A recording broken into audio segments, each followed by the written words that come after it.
a ver con Mónica después. Esto que vamos a ver hoy, que son los líquidos corporales, esto lo van a ver más adelante con Mónica, no sé en qué momento, pero en esa materia lo van a volver a ver. Y yo me tengo que detener un poco en explicarles a ustedes qué son los líquidos corporales para poder entender por qué determinadas patologías tienen que ver con el exceso de líquidos o el incremento de líquidos en el cuerpo, ¿sí? Sí. Bueno, espero que no entre más nadie porque cuando comparto pantalla es difícil que me puedan Los tres pedir nos tratan más o menos lo mismo. admitirlos, porque no los puedo ver.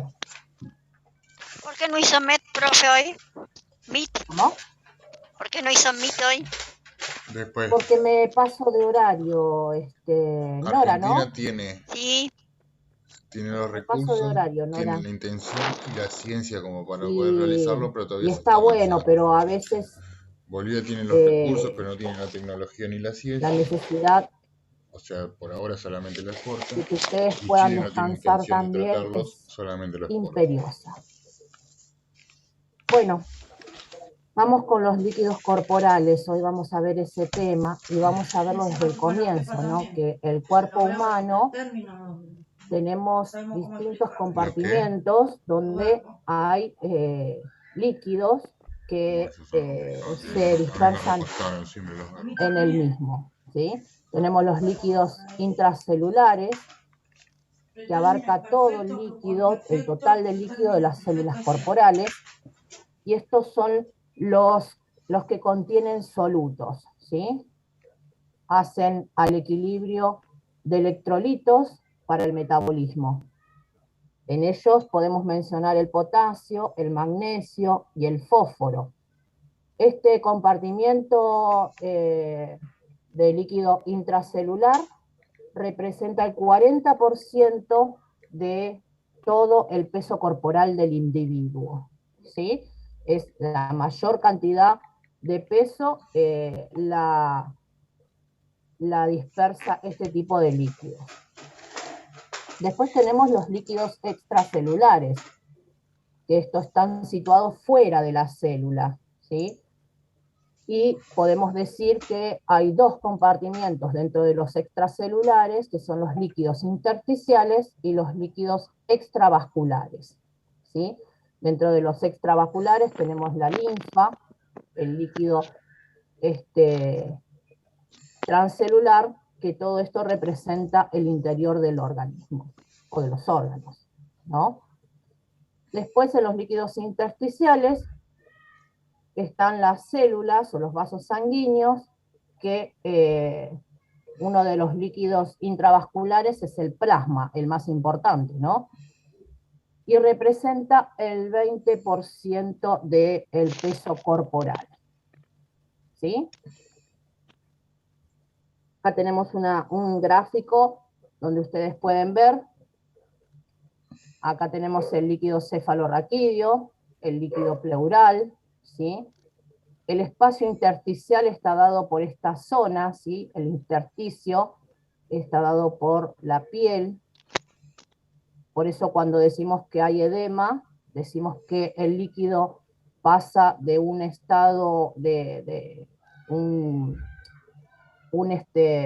mecanismo de líquido extracelular a un espacio intersticial, ¿sí? Ahora, hablemos un poco de lo que es el sistema linfático. ¿Para qué tenemos el sistema linfático y cuáles son sus funciones? El sistema linfático trabaja sobre el mantenimiento del equilibrio osmolar en el tercer espacio. Este tercer espacio es el espacio intersticial, que les dije hace un ratito. Constituye de manera principal a formar y activar el sistema inmunitario, ¿sí? Tiene que ver con las defensas del organismo. ¿Se acuerdan que el sistema linfático lo que hace es activar el sistema inmunitario del cuerpo, ¿sí? recolecta el kilo. El kilo es uno de los... ¿recuerdan el pasaje del alimento hacia el aparato digestivo? Eso lo recuerdan en segundo, en Sí, quinto año seguramente lo vieron, ¿sí? El quimo, el kilo. Bueno, esta parte del sistema linfático recolecta el kilo, ¿sí? A partir del contenido intestinal. Y controla también la concentración de las proteínas en el intersticio, ¿sí? El volumen del líquido intersticial y su presión. Todo esto cumple la función del sistema linfático. Ahora, ¿cuáles son las composiciones de los líquidos corporales? ¿De qué estamos hablando? Los líquidos circulan en el organismo en los espacios extracelular e intracelular. Esto que les dije recién, que se conformaba por dos espacios, de los cuales el 40% era uno y el 20% era el extracelular. ¿Sí? ¿De qué están compuestos? De electrolitos, minerales y células. Todos estos componentes hacen a la composición de los líquidos. Las concentraciones de electrolitos en los líquidos extracelulares y en el intracelular son diferentes, ¿sí? Pero el número siempre debe ser el mismo. No sé si se entiende esto. Hay iones que se llaman aniones y cationes, tiene que ver con las células, ¿sí? Las células, vieron que tienen polarizaciones con cargas negativas y cargas positivas. Estos aniones tienen cargas negativas y los cationes tienen cargas positivas, pero dentro de las concentraciones electrolíticas que están dadas dentro de los líquidos, tanto extracelular y intracelular, tienen que ser del mismo número de aniones y de cationes. ¿Sí? El equilibrio. Sí. ¿Quién habló? No, profe Ramírez, un equilibrio tiene que haber. Sí, exactamente. Hay un equilibrio entre las concentraciones de estos electrolitos, ¿sí? Estos iones, que son negativos y positivos dentro del cuerpo, deben de tener un equilibrio en la misma proporción, ¿sí? Si tengo 20 cationes, tengo que tener 20 aniones también en los espacios, extracelular o intracelular. No sé si se entiende eso. Sí, sí. Los minerales ayudan a regular numerosas funciones corporales. Regulan el equilibrio electrolítico y la producción de hormonas. Eso en cuanto a los minerales. Y las células, tanto los hematíes como los leucocitos, deben estar presentes en todo el líquido corporal, ¿sí? Y son básicas para los tejidos vivos, ¿sí? No debe faltar las células de la sangre. Ahora, un electrolito es un elemento que cuando está disuelto en agua u otro disolvente se separa en iones y es capaz de transmitir una corriente eléctrica. ¿Sí? Se cuantifican 1000 equivalentes por litro. Uno de los electrolitos, o mejor dicho, la mayoría de los electrolitos, la unidad es el miliequivalente por litro. ¿Sí? El potasio, por ejemplo, nosotros cuando administramos potasio al paciente, tenemos la ampolla de potasio y la unidad es miliequivalente por litro. ¿Sí? Por lo general, siempre nos indican administrar el potasio en una solución isotónica, ¿sí? Ahora vamos a hablar de lo que es isotónico e hipertónico. Bueno, como dije recién, los cationes son electrolitos cargados positivamente y los aniones son cargados de forma negativa. Acá tenemos algunos ejemplos. El sodio, por ejemplo, es un catión, Un que catión. es positivo, ¿sí? El potasio también, el calcio, el magnesio, son todos con cargas positivas, ¿sí?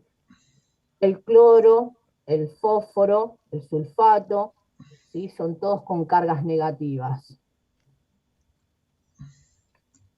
¿Se va entendiendo? Sí, profe. Sí, profe. El desplazamiento de los líquidos corporales, profe. ¿cómo va produciéndose? Estos líquidos y los electrolitos se desplazan una y otra vez de un compartimiento a otro para saciar diversas necesidades metabólicas, como por ejemplo la oxidación tisular o en reacción a una patología o procedimiento farmacológico, ¿sí?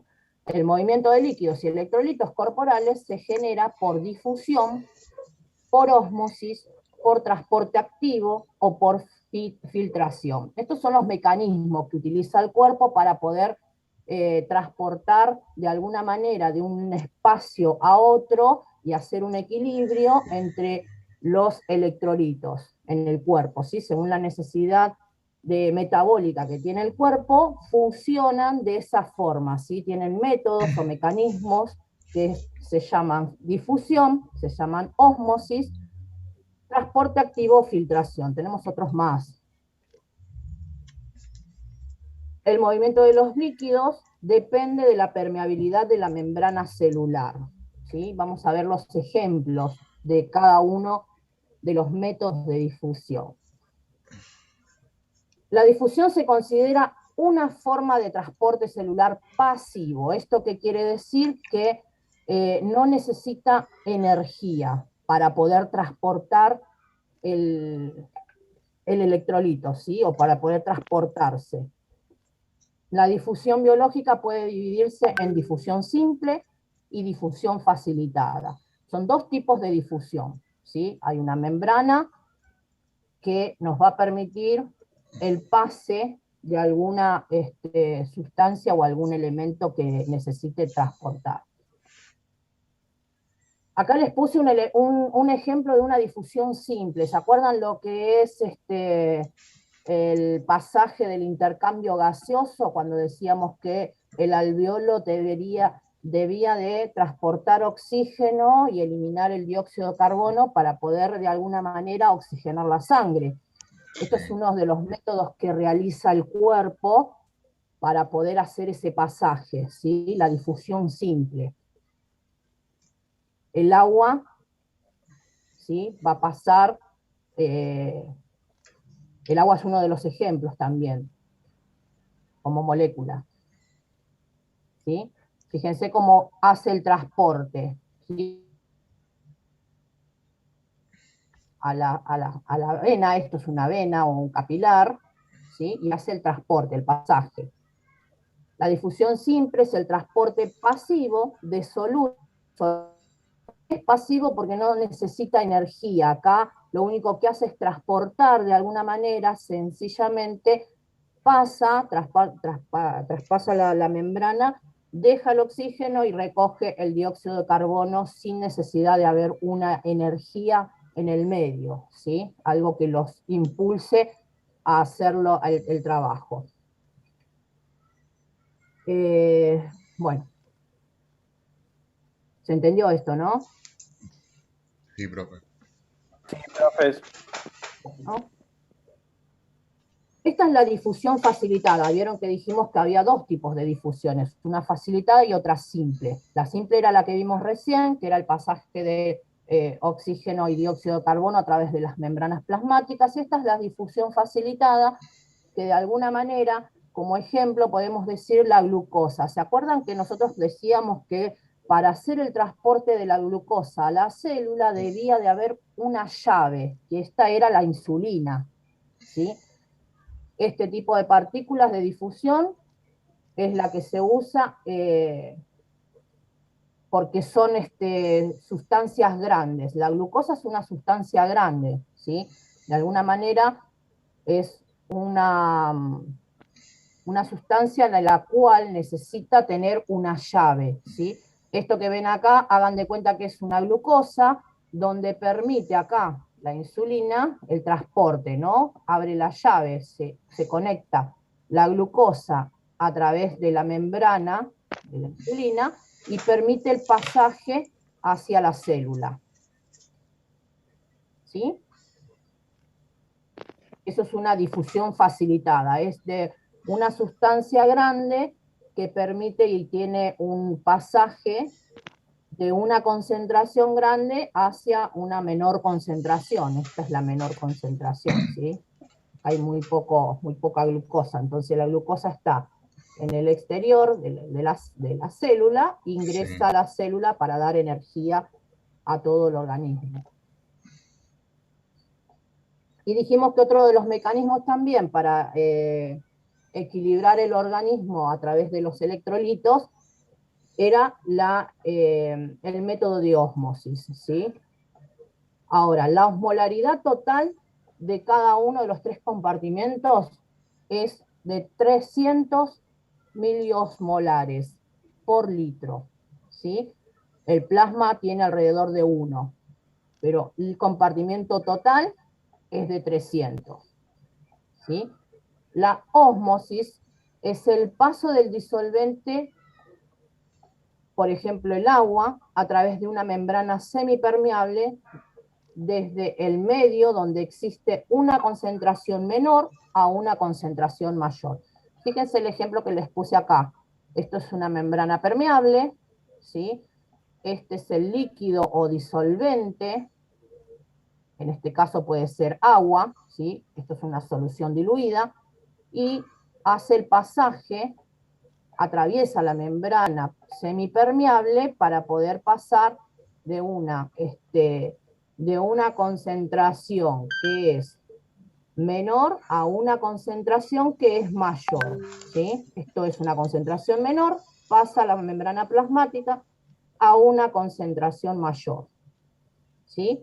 Acá tenemos el ósmosis, ¿sí? Vamos esperen un poquito, voy a retroceder. Esperen que si puedo copiar este link que les dejé a ustedes. Denme un segundo. Así podemos ver, aunque sea esto por video.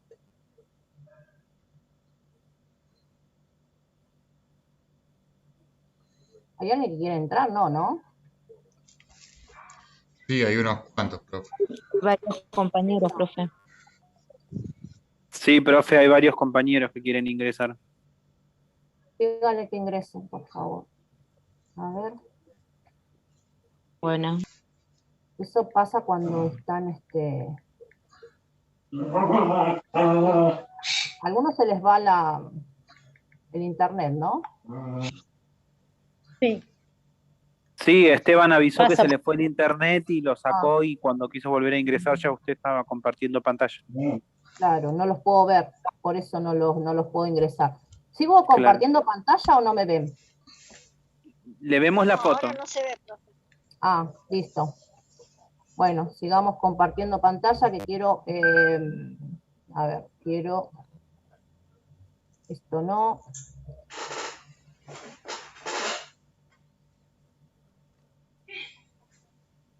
Vamos a ver.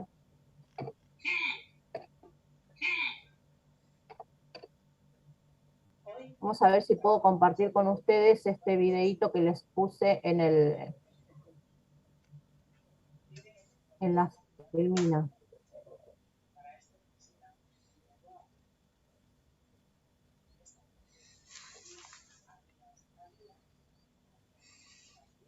Siguen ingresando, creo, ¿no?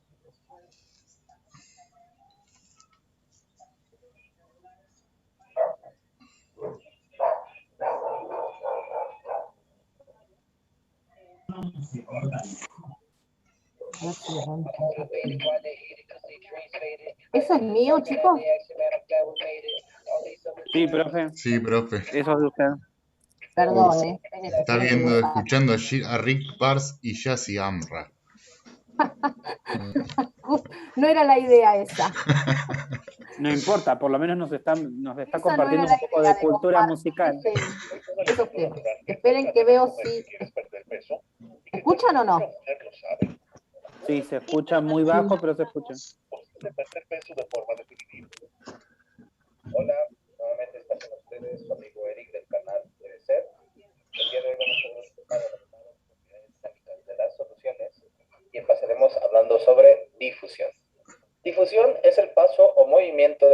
moléculas del soluto hasta igualar la concentración en toda la solución. Es decir, la difusión forma un medio o solución homogénea. Tenemos un vaso con agua con una membrana semipermeable en la cual tenemos partículas de soluto. Hay más de un lado del vaso de la membrana que del otro. Entonces la difusión es que estas partículas de soluto se disuelvan por todo el vaso de agua y tengamos así una mezcla homogénea.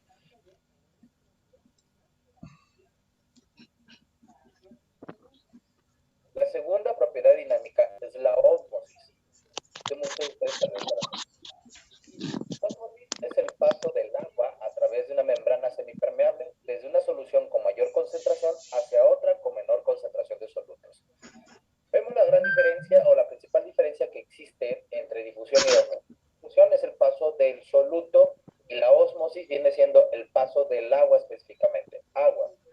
Para que una membrana se denomine semipermeable, tiene que ser permeable solamente al solvente.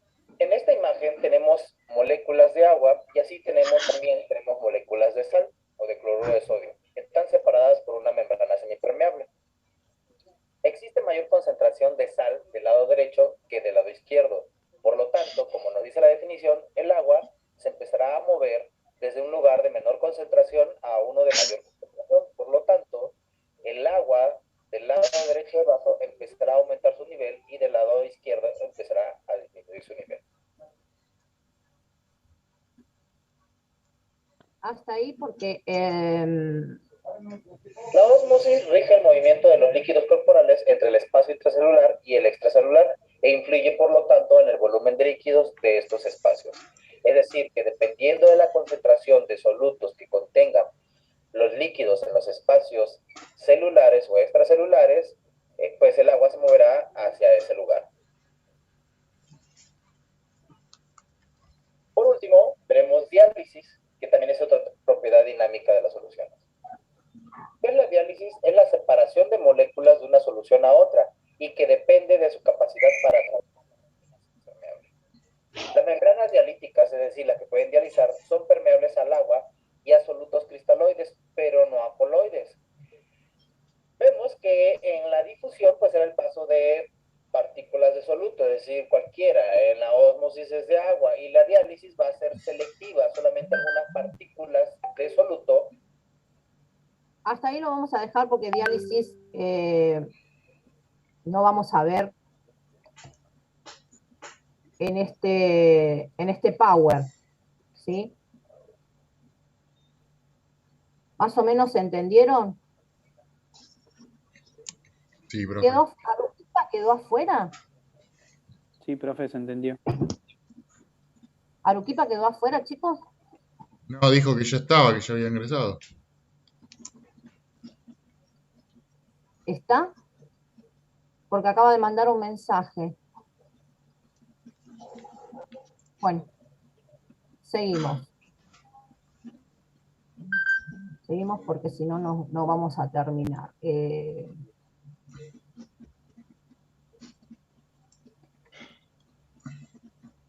Vamos al principio otra vez.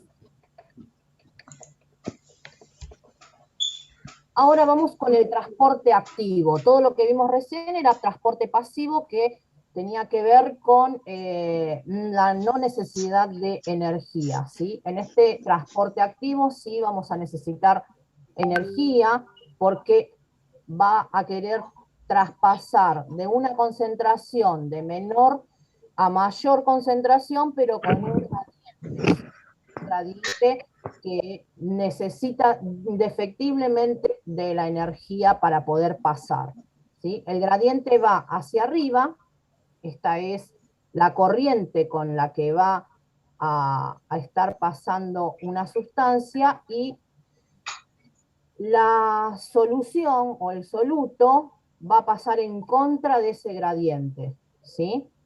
Por eso necesita la energía para poder hacer un poco más de esfuerzo y pasar de una membrana hacia la otra.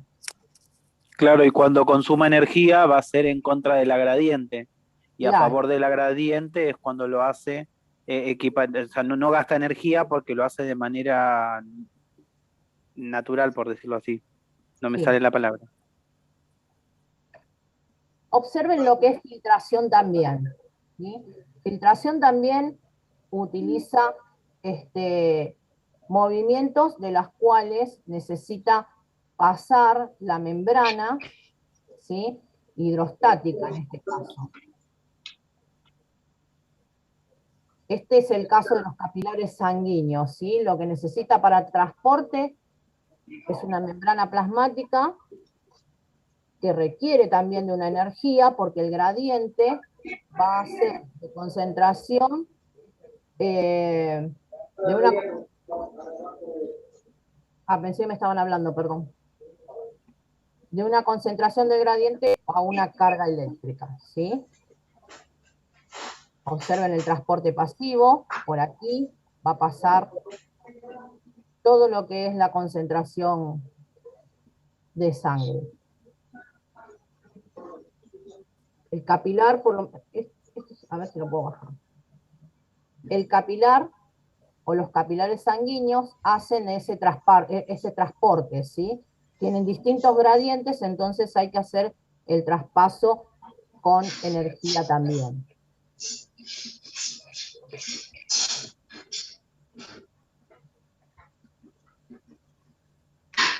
Ahora vamos a hablar de la regulación de estos líquidos corporales. En un ratito se corta y volvemos a ingresar, ¿sí? Y a las 10 cortamos. Bueno, profe. Sí. Bueno, ¿de qué forma se regulan los líquidos corporales? A través de la ingesta de líquidos, de la eliminación de estos líquidos y de los controles mediante los controles hormonales, ¿sí? El hombre adulto de unos 70 kilogramos necesita un aporte medio de 2.300 mililitros aproximadamente, ¿sí? De líquido, 2.300. 1.600 van a ser en ingesta líquida, 500 mililitros van a ser de alimentos, y 300 mililitros del aporte metabólico que va a tener el organismo, ¿sí? Acá tenemos unos dibujitos donde vamos a ver que esta cantidad es la que ingresa durante el día y la cantidad total que va a ser desechada o eliminada de alguna manera, a través de la orina, a través de las heces y a través de la evaporación cutánea y pulmonar, porque debemos de tener un equilibrio entre el líquido que ingresa y el líquido que despedimos en el cuerpo, ¿sí? ¿Se entiende? Siempre tiene que ser equilibrado, ¿sí? Si yo tengo un aporte de 300 mililitros, que es el aporte normal que tendríamos que tener todos en el día, debemos de a través del día 2.300 mililitros. Y en esas condiciones diríamos que estamos sin pérdidas de líquido, más bien lo estamos reteniendo, ¿sí? La cantidad de líquidos corporales en el organismo.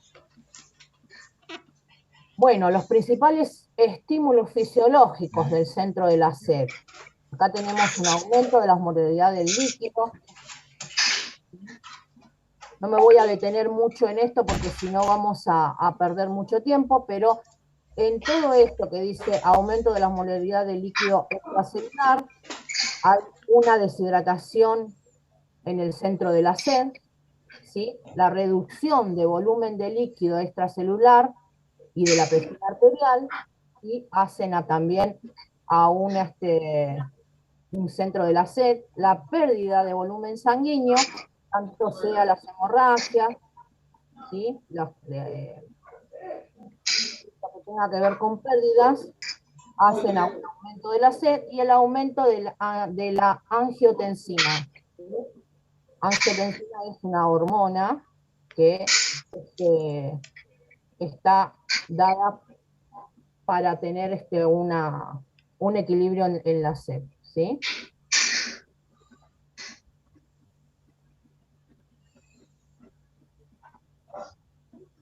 Bueno, como dijimos recién,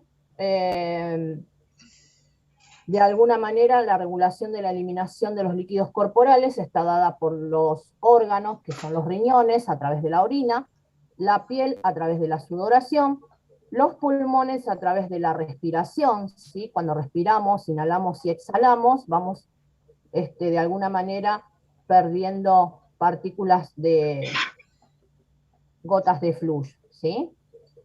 Y el tracto gastrointestinal, a través de las heces. Estos son los mecanismos que tenemos por lo que despedimos los líquidos, ¿sí? Acá tienen en forma de ilustrativa, ¿sí? De qué forma los riñones van filtrando aproximadamente 170 litros de plasma cada día y producen 1,5 litros de orina, ¿sí? La producción de orina está condicionada por la actividad de la hormona antidiurética, la HDA o la ADH, ¿sí? La van a encontrar como HAD o ADH, ¿sí? Hormona antidiurética o vasopresina. ¿Sí? Esta hormona influye en la excreción del agua y el sodio.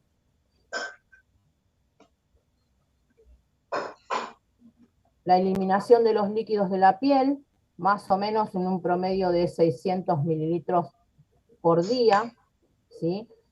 Teniendo en cuenta que podemos ser deportistas, por ahí tenemos un exceso mayor a esa cantidad.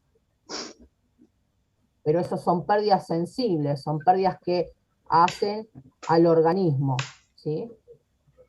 La elevación de la temperatura corporal también hace a que hagamos pérdida mayor de líquido. ¿Se acuerdan que dijimos que cuando hay fiebre, cuando hay hiperplexia, ¿sí? Tenemos una pérdida excesiva de líquidos a la cual podemos llegar a estar comprometidos con una deshidratación, ¿sí? Acá les puse un esquemita más o menos como para que ustedes lo puedan leer. Siempre recuerden que la temperatura la regula el hipotálamo, ¿sí?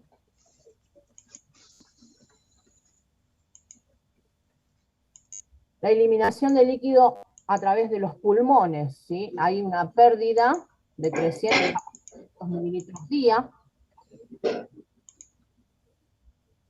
en la inspiración y en la expiración.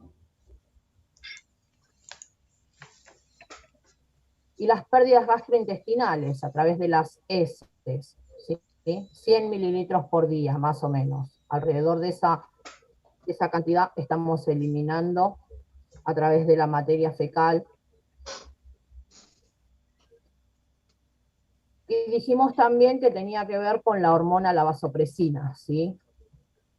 Las dos hormonas principales que influyen en el equilibrio de líquidos y electrolitos son la ADH, la vasopresina o hormona antidiurética, y la aldosterona, ¿sí?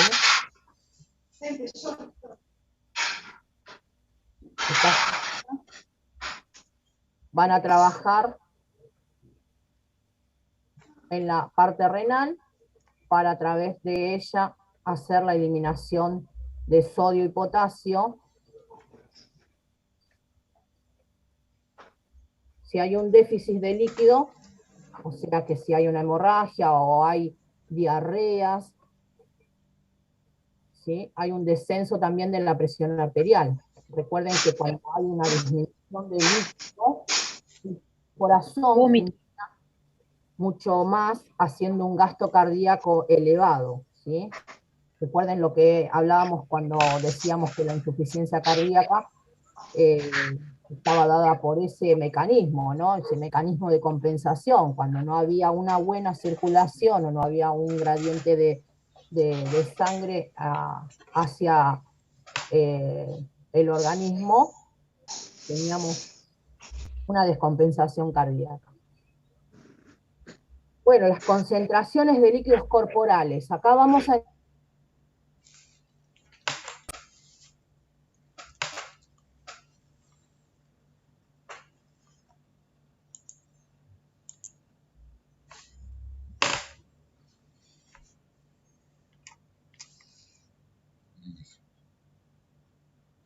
No, un beso.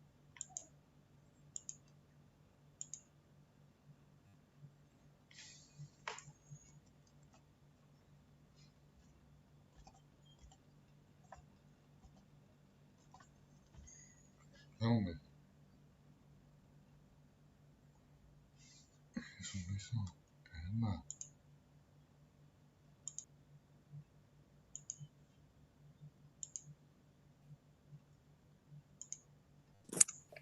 Hemos vuelto, profe, me ganó de más. Qué bueno. La primero, Juanchi, Estuvo más discúlpame. rápida. Ah, perdón, fue Yoli el primero. Tenés razón.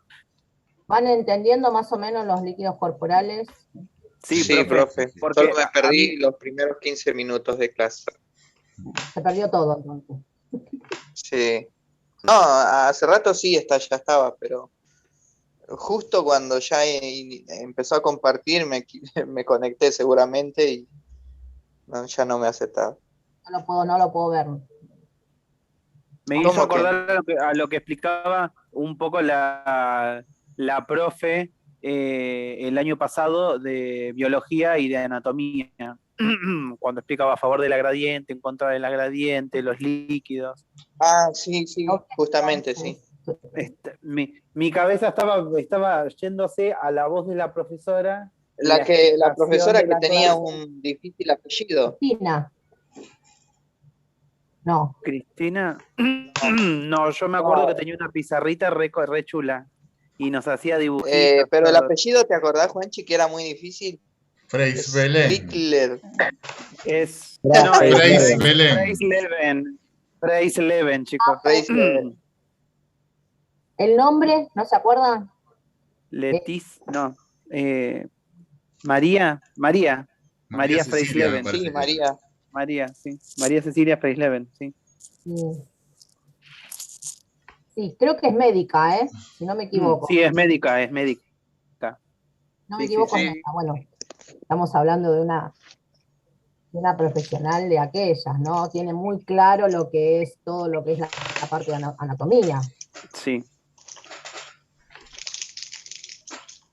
Bueno, sigamos compartiendo un poco.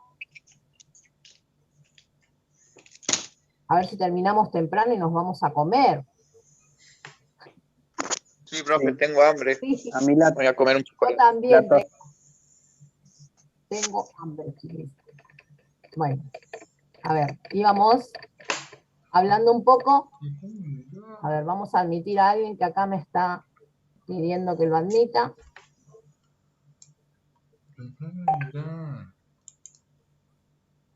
Ay, ¿quién es Federico? ¿Federico está afuera? Bueno, las concentraciones de líquidos corporales. Acá vamos a ir entrando en lo que son ya las soluciones intravenosas, ¿sí? Al administrar una solución intravenosa, los efectos sobre los compartimientos hídricos del organismo van a depender de cómo se compara su osmolaridad con la osmolaridad sérica del paciente. ¿Esto qué quiere decir? ¿Se acuerdan que dijimos que la osmolaridad era, de los 3 compartimientos eran 300 miliosmolares por litro, ¿sí? Esto es en total, ¿sí? Recuerden que nosotros vamos a trabajar con, acá me apareció, mire, me apareció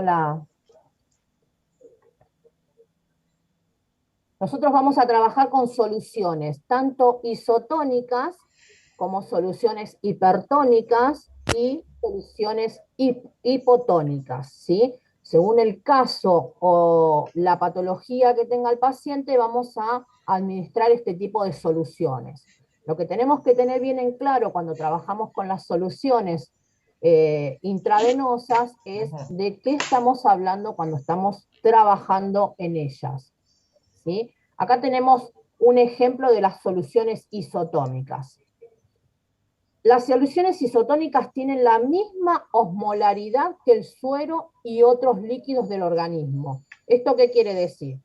Si dijimos que la osmolaridad total de los 3 compartimientos de cada uno de las personas tiene alrededor de 300 miliosmolares, las soluciones isotónicas, y acá se los encuadré en un redondito con el mismo color de soluciones isotónicas, está más o menos alrededor de 280. Está como equilibrado, ¿sí? Lo que vamos a hacer cuando colocamos soluciones isotónicas es quizás hacer un aporte de líquidos en el cuerpo del paciente sin modificar la concentración o la osmolaridad de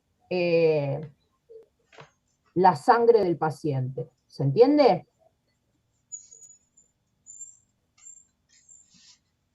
¿Sí? Sí, profe. Sí, profe, sí, sí. Sí, profe, sí. Sí, Bien. profe, sí. Muy bien, mantiene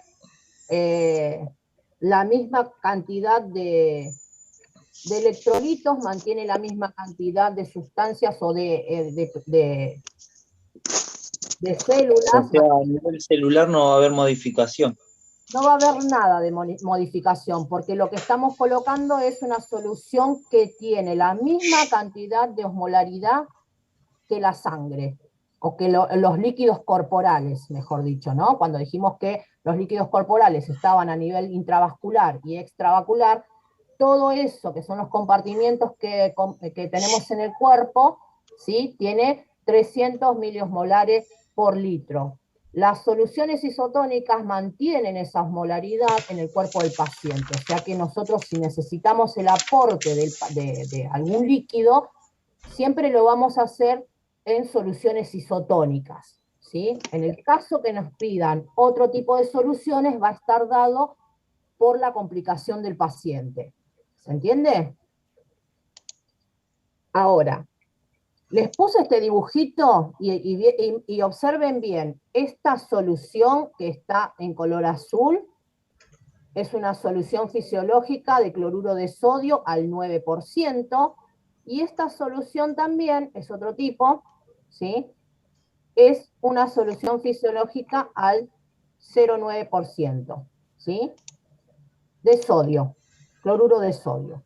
Esta que está aquí es una solución de dextrosa al 5%, y esta tiene color púrpura, ¿sí? Se diferencian una de la otra por el color. Esto lo que quiere decir es que cuando nosotros necesitamos una solución, cuando nos indican un plan de hidratación parenteral, el famoso PHP, y nos dicen alternado, ¿sí? Quiere decir que vamos a colocar o administrar primero una solución isotónica al 0,9%, que es la solución fisiológica, y cuando termina este Baxter vamos a pasar a la solución dextrosa al 5% para administrar, ¿sí? Eso quiere decir alternado, primero fisio, después dextrosa, después fisio, después dextrosa, después fisio, después dextrosa. De esa forma se alterna un plan de hidratación. Recuerden que los planes de hidratación, la cantidad de mililitros en 24 horas la indica el médico, ¿sí? Si dice un PHP de 1000 mililitros de solución alterna, está queriendo decir que primero coloco una solución fisiológica de 500 mililitros, y cuando termine esa solución fisiológica, que va a terminar ¿a cuánto tiempo? A ver, ¿cuánto va a durar ese Baxter? Si dijimos 1000 mililitros. Horas. ¿Cuánto? 6 horas más o menos. No. 1000 mililitros. No, 12 horas, porque 500 mililitros o 7 gotas pasan en 24 horas. Ahí está, Ramírez, gracias. Va a trabajar durante 12 horas esa solución fisiológica a 14 gotas por minuto, ¿sí? Para poder terminar en 12 horas. Cuando termina esas 12 horas, automáticamente yo administro la dextrosa, ¿sí? Tengo el plan alterno. Eso es lo que quiere decir. Ahora, acá les puse que también podemos encontrar soluciones de dextrosa al 5% en 250 mililitros, ¿sí? No solamente lo vamos a encontrar en 500 mililitros, sino que vamos a encontrar Baxter de 250 mililitros, y también lo vamos a encontrar en 100 mililitros. ¿sí?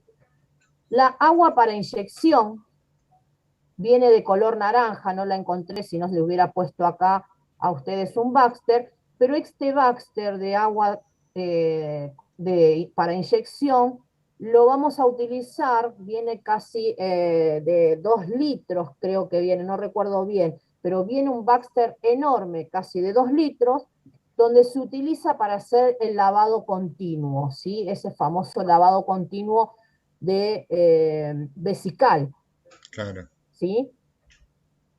No perjudica para nada la sonda vesical del paciente y vamos a estar infundiendo para hacer el lavado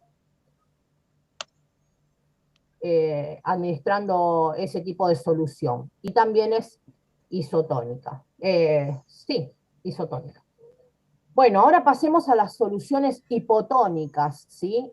Hipotónica tiene que ver con una disminución de lo que es la concentración del soluto. En este caso, si hablamos de soluto, vamos a hablar de solución fisiológica o solución dextrosa, ¿sí? La concentración va a ser menor a la osmolaridad que nosotros tenemos en el cuerpo.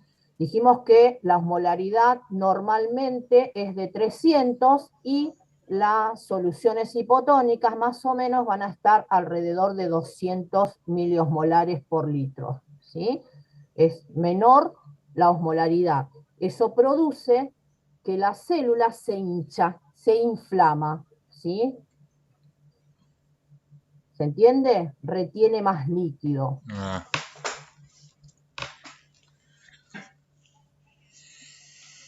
Y vamos con la hipertónica, ¿sí? Esta solución tiene un soluto que supera la cantidad, ¿sí? Son aquellas que tienen mayor concentración de soluto en el medio externo, aquí, afuera de la célula, ¿sí? Toda solución hipertónica pierde agua, ¿sí? Debido a las diferencias de presiones. ¿Esto qué quiere decir? La presión osmótica, ¿sí? Se deshidrata. Esta célula comienza a perder líquido, ¿sí? La célula se encoge, empieza a perder líquido. A ver, vamos a ver. Un ejemplo acá es un glucosado hipertónico, ¿sí? Al 25%. ¿Ven? Glucosado hipertónico es la solución dextrosa, que viene en Baxter también, por eso es que hay que tener mucho cuidado y tenemos que leer cuando agarramos un Baxter para administrar a un paciente un plan de hidratación, porque siempre dijimos que lo administramos con una solución isotónica, pero muchas veces las soluciones vienen del mismo color, las dextrosas sobre todo púrpura, ¿sí? Y nos vamos a encontrar con que dice 25% y ahí automáticamente nos damos cuenta que es una solución hipertónica, ¿sí? Si cometemos el error de colocarle a un paciente una solución hipertónica, vamos a hacer, lo vamos a perjudicar lo al vamos a paciente. deshidratar. Y lo vamos a deshidratar, exactamente. Fíjense, cuando está la solución hipertónica, de qué forma actúa la célula sanguínea, ¿sí? Va perdiendo agua, sale al exterior el agua, esos son los famosos edemas, ¿se acuerdan que hablamos de los edemas? Pierde agua, se deshidrata la célula, ¿sí? Por las presiones osmóticas. El isotónico, en cambio, esta solución que nosotros vamos a colocar al paciente, ingresa agua y también pierde agua, pero es un equilibrio, ¿sí? Es lo que nosotros comúnmente hacemos en el cuerpo. Ingresa líquido y perdemos líquido. Mantenemos el equilibrio hidroelectrolítico, ¿sí? A diferencia del hipotónico, el hipotónico lo único que hace es ese líquido que ingresa agua, se empieza a hinchar, ¿sí? Sí. Acá tenemos un poco lo que son los trastornos de los líquidos. Los tipos básicos de desequilibrio son isotónicos y osmolares. Desequilibrios isotónicos: se produce un déficit del volumen de líquido o hipovolemia, cuando el agua y los electrolitos se pierden en proporciones isotónicas, ¿sí? Se pierden en proporciones iguales. Se consideran pacientes en riesgos a los que sufren pérdidas hidroelectrolíticas gastrointestinales. ¿Se acuerdan cuando dijimos que un paciente con una diarrea productiva, ¿sí?, y progresiva, este paciente iba de alguna manera a deshidratarse porque iba a perder la cantidad de líquidos, ¿sí? Las causas pueden ser las hemorragias, la administración de diuréticos, la sudoración profusa, la fiebre y el aumento de ingesta oral, ¿sí?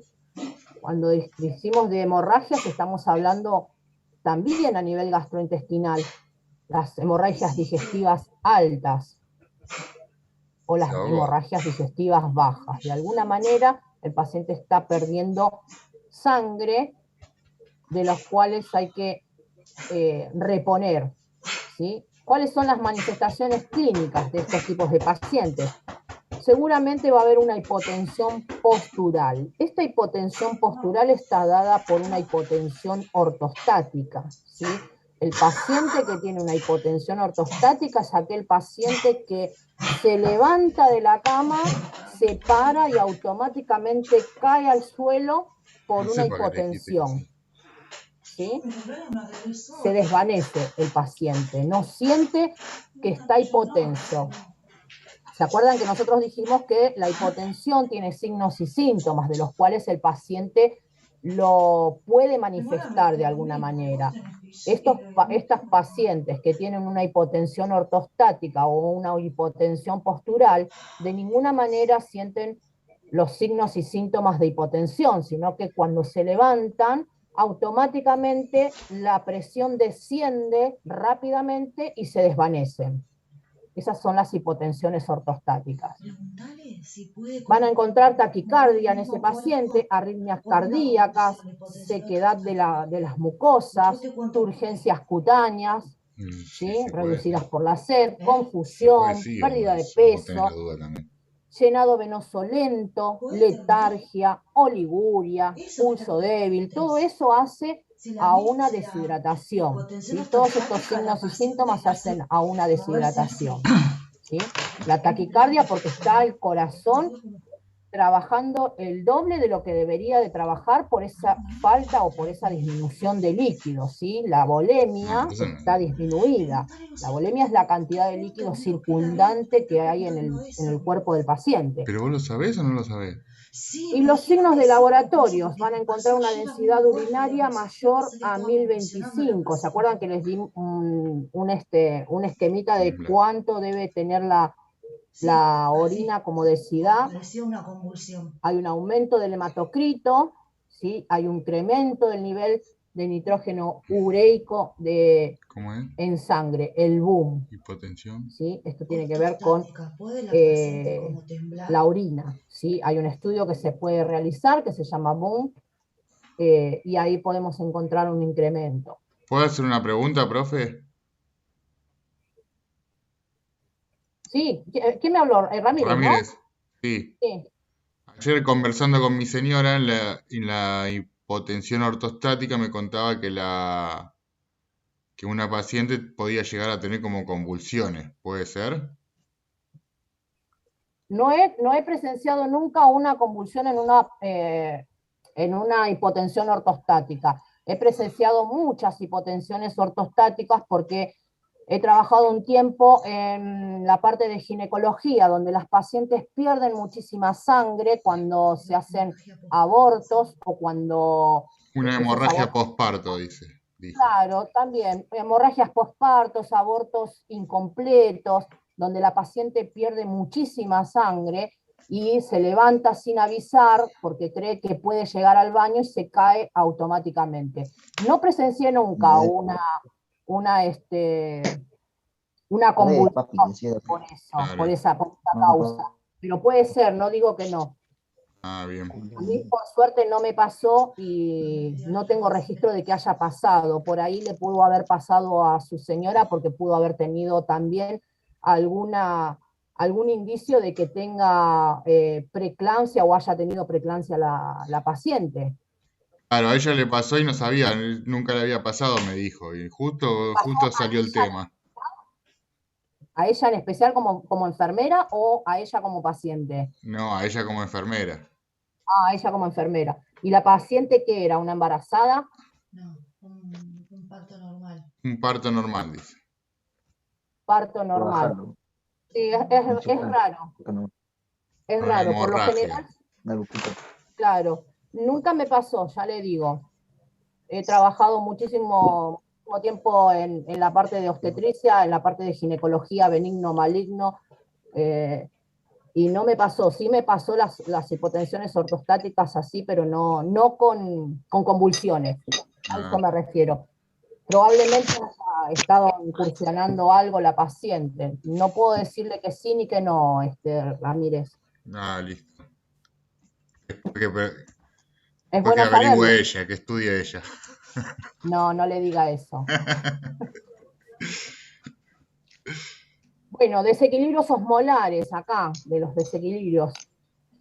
Hiperosmolar o deshidratación. Es cuando hay una pérdida de agua sin pérdida de electrolitos, ¿sí? Especialmente el sodio. O cuando existe una sobrecarga de sustancias osmóticamente activas. ¿Cuáles son los factores de riesgo para este tipo de desequilibrio? Incluyen los trastornos que alteran la ingestión oral, ¿sí? Como la función neurológica. Los ancianos. ¿Se acuerdan cuando hablamos de que los ancianos pierden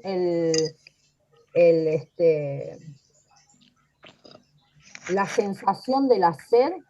Igual que los niños. Sí, los ancianos lo padecen más que los niños, porque los niños, el padre puede llegar a detectar o puede estar un poco más alerta con el niño para poder darle la ingesta de líquido. Pero los ancianos, si uno, sobre todo la familia, que no entiende el ritmo o el deterioro que hace un geronte, no nos damos cuenta de que el geronte deja de tomar agua, ¿no? Y lleva a un desequilibrio osmolar que el paciente termina Geronte. deshidratado completamente por la falta de líquidos que hace al paciente en sí. Oh, sí. Sí, es una pregunta Me de salió acá. osmolaridad, o sea, es una pregunta de Acá no upa mío. ¿cómo le puedo decir?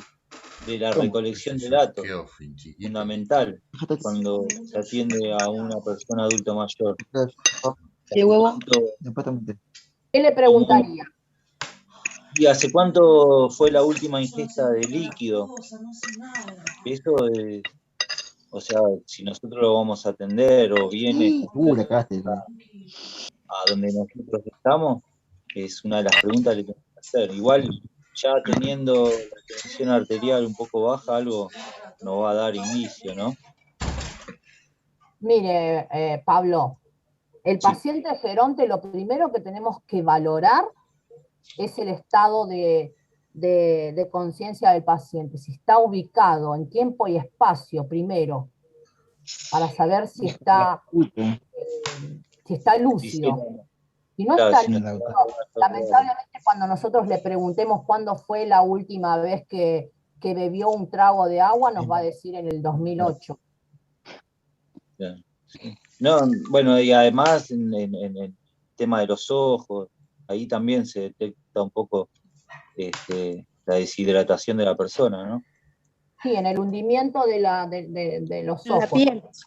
¿Eh? En la piel, ¿no, profe? La piel, ¿se acuerdan cuando hicimos la prueba del pliegue? Claro. El pliegue, perdón. Ahí está. Sí. El Sí, test sí. para detectar el grado de deshidratación, que hablamos de pellizcar esa piel y si quedaba Unido. quedaba un tiempo prolongado la piel y no volvía a su lugar, decíamos que el paciente estaba deshidratado, ¿sí? Puta madre. ¿Cómo? No jodas. Puta madre, dije. Pues. ¿Está mal? ¿Qué está mal?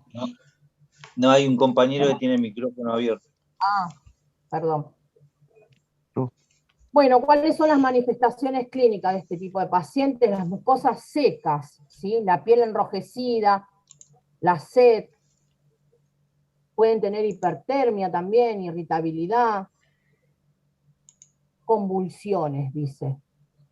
Convulsiones y coma. No. Hay un desequilibrio en la parte osmolar, ¿sí? Ahora, los laboratorios van a tener una hipernatremia. ¿Qué es la hipernatremia? Es el aumento del sodio. ¿Se acuerdan cuando dijimos los valores del sodio? ¿Cuánto eran los valores del sodio? ¿Se acuerdan de eso? ¿De 135 a cuánto? 135 a 145. Exacto, de 135 a 145 estábamos diciendo. 1000 equivalentes por litro. Exacto. Eso más o menos lo tenemos que tener bien en claro, porque si no, no nos vamos a poder dar cuenta cuando vengan los laboratorios de qué estamos hablando, ¿sí? Sí. Y hay un aumento de la osmolaridad sérica. Dijimos que la osmolaridad sérica del paciente tiene que ser entre 300 miliosmolares por litro, ¿sí? Y si hay un aumento, seguramente lo vamos a encontrar con ese paciente que debe tener 350 o 400 miliosmolares por litro, ¿sí? En los laboratorios lo vamos a encontrar que está alterado. Ahora, el desequilibrio osmolar, pero en exceso de agua, ¿sí? Aparece cuando se da una ingesta hídrica excesiva, la polidipsia. ¿En qué lo podemos relacionar esto de la polidipsia? La diabetes. La diabetes. La diabetes, tal cual. Un diabético. Cuando el paciente no sabe que la diabetes comienza con una polidipsia, polifagia y poliuria, ¿sí? Comienza a tomar un exceso de líquidos para hacer el aporte que él siente sed y nos encontramos con este tipo de desequilibrio, ¿sí? Vamos a tener una hiponatremia que va a bajar ese sodio por la cantidad de eliminación de líquidos, porque va a haber orina abundante para poder eliminar todo ese líquido que está haciendo estragos en el cuerpo, ¿sí? Y hay una disminución de la osmolaridad sérica, menor a 300 osmolares, ¿sí? Y acá vamos a pasar directamente a la deshidratación.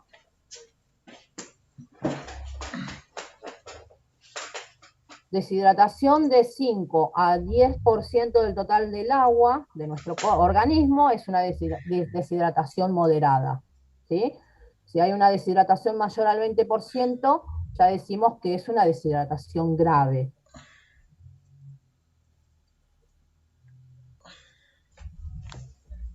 Aquí tenemos los cuidados de enfermería. A ver, el tratamiento siempre va a estar dado en base a la prevención. Si tenemos un paciente que tenemos y lo estamos valorando y decimos que tiene un factor de riesgo que va a ser propio para una deshidratación, vamos a estar viendo la manera de prevenir esa deshidratación, ¿sí? El tratamiento siempre va a ser en base a la prevención. Por ejemplo, un paciente geronte que nosotros estamos evaluando y que lo tenemos internado y estamos viendo de que no bebe solo y que necesita de la asistencia nuestra en cuanto a lo que es la reposición de líquidos, vamos a estar constantemente ofreciéndole el agua, ¿sí? Vamos a tratar de evitar que esto suceda. Si está instalado ya la deshidratación, lo que tenemos que hacer es controlar el ingreso y el egreso de los líquidos, ¿sí? Esto que decimos que tenemos que hacer el balance hídrico, ¿sí? Vamos a registrar la cantidad de líquido que vamos a hacerle como aporte en la guardia, ¿sí? Si el paciente bebe, nos quedan 10 minutitos y ya después no volvemos, chicos. llegamos hasta acá y después vemos mañana cómo terminamos. Les decía que el ingreso de los líquidos lo tenemos que registrar en la hoja de enfermería con este tipo de pacientes que tenemos que tener un control minucioso de la cantidad de líquidos que ingresa y la cantidad de líquidos que egresa, ¿sí? Si utiliza pañal el paciente, seguramente vamos a tener que hacer un estimativo de eso, pesando esa cantidad de pañal, ¿sí? Para saber más o menos la cantidad de orina que tiene el paciente eliminando durante la guardia, ¿sí? Pero todo lo que ingresa, sea un vaso, medio vaso, vamos a estar de alguna manera registrándolo, ¿sí? Sí. Colocar una vía periférica según indicación médica. Esto yo siempre les pongo según indicación médica porque si no les coloco según indicación médica, el alumno cree que nosotros, como enfermeros, vamos y colocamos una venoclisis porque vemos al paciente deshidratado. Y en realidad, muchas veces, si trabajamos en una guardia general, seguro lo vamos a hacer, pero cuando estamos trabajando en un piso, muchas veces necesitamos que el paciente sea evaluado por el médico para poder indicarnos este tipo de tratamientos, ¿sí? La colocación de venoclisis siempre está indicada por el médico. ¿Por qué? Porque la cantidad de líquidos y el aporte que necesita el paciente está dada por el plan de hidratación, ¿sí? No todos los pacientes necesitan 7 gotas por minuto, 500 mililitros en 24 horas. Ese paciente seguramente, si tiene un plan de 500 mililitros a 7 gotas que dura 24 horas, va a ser un paciente que está con algún problema renal, que tiene un edema, ¿sí? Un edema generalizado, y que está con aportes de diuréticos para poder sacar o eliminar esa cantidad de líquidos. Entonces, cada uno de los planes de hidratación está dado por el tratamiento médico o por la patología que requiere en ese caso, ¿sí? Por eso decimos que el plan de hidratación no lo hacemos deliberadamente nosotros los enfermeros, sino que necesitamos que nos indiquen. Es una acción dependiente de enfermería. Dependemos del médico para poder colocar ese plan. Y nos tiene que decir la cantidad de goteo para poder equilibrar ese paciente. ¿Sí? Bueno, administrar líquidos teniendo en cuenta que muchos pacientes tienen alterado el mecanismo de la sed, esto que decíamos que los pacientes añosos tienen ese mecanismo alterado, ¿sí? Le tenemos que ayudar. El control diario de peso, siempre en la medida de lo que se pueda, ¿no? Si el paciente está encamado durante mucho tiempo y no puede de ninguna manera levantar, si tiene un problema de la movilidad, seguramente el control de peso no lo vamos a poder hacer, solamente en los casos de que los pacientes puedan llegar hacia la báscula para poder utilizar ese elemento, ¿sí? El control de la función cardiovascular y renal. ¿Se acuerdan que dijimos que nosotros cuando valoramos la parte cardiovascular estamos constantemente viendo los lechos unguiales, ¿sí? La coloración, si tiene cianosis periférica, si tiene cianosis central. En la parte renal vemos si tiene edemas. Todo eso lo tenemos que ir relacionando con la deshidratación y observar y controlar, ¿sí? Cualquier cambio vamos a estar mencionando esa dificultad al médico. Realizar una correcta higiene bucal, ¿sí? Para el paciente, porque recuerden que la deshidratación lo que hace es una sequedad en la lengua, en las mucosas, ¿sí? Y el paciente constantemente va a tener esa lengua de loro, le dicen, porque el loro no tiene nunca la lengua mojada, sino que bien seca, y necesita de un aporte de una higiene con una gasita, ¿sí? Para poder hidratar esa zona. Y prevenir la aparición de úlceras por decúbito en pacientes desnutridos o con diarreas. Esto es bien claro de que nosotros debemos de cuidar y hacer estos cuidados mínimos para evitar complicaciones con los pacientes que no se pueden levantar. Sobre todo estamos hablando acá estamos calculando un paciente grande, un paciente de más de 80 años que requiere de cuidados especiales. Cuando hablamos de pacientes desnutridos decimos los pacientes caquésicos, ¿no? Los pacientes que tienen muy poca masa muscular, que la han perdido, ¿sí? Y sobre todo se nota cuando empiezan a deshidratarse. La piel es tipo cartón, ¿sí? Y hay que tener muchísimos cuidados, hay que hidratar esa piel, notar al paciente. ¿Se acuerdan de todos los cuidados que teníamos con el tema de las úlceras por presión, con ese tipo de pacientes, ¿no? Quiero creer que sí. Sí, profe, la rotación. La rotación Sí, cada profe, 2 horas. la higiene, la cama tendida, la sábana de abajo siempre bien estiradas, el paciente seco, el paciente higienizado, el paciente con hidratación en la piel. Si pueden colocar vaselina mejor, hay otros productos para poder hidratar esa piel. Hay muchísimas acciones de enfermería para evitar las úlceras por presión.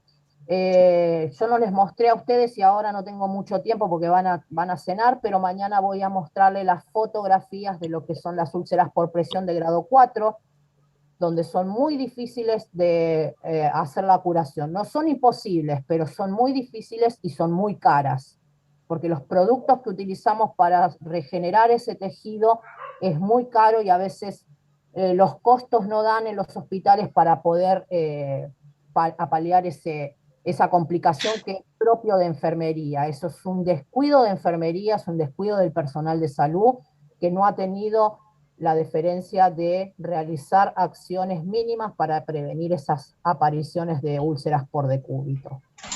¿Sí?